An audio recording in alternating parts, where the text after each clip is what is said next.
Baba, annem sana bunu gönderdi.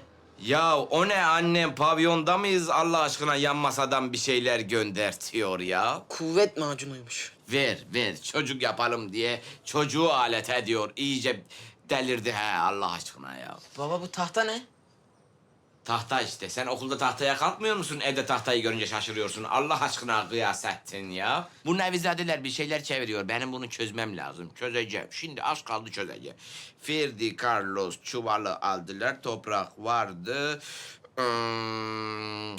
Ya birazcık beynime kan gitmesi. Ya odadaki bütün oksijeni bitirdin Gıyasettin. Senin yüzünden çık dışarı. Çık birazcık da oksijen kalsın bana. Birazcık zeki olayım ya. Ya baba, dediğin kadar bir toprak varsa hani evden çıkıyorsa bu toprak...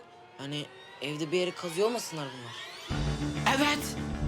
Ya senin kafana saksı mı düştü? 15 yıldır ilk defa mantıklı bir şey söyledin Gıyasettin. Gel öpeceğim.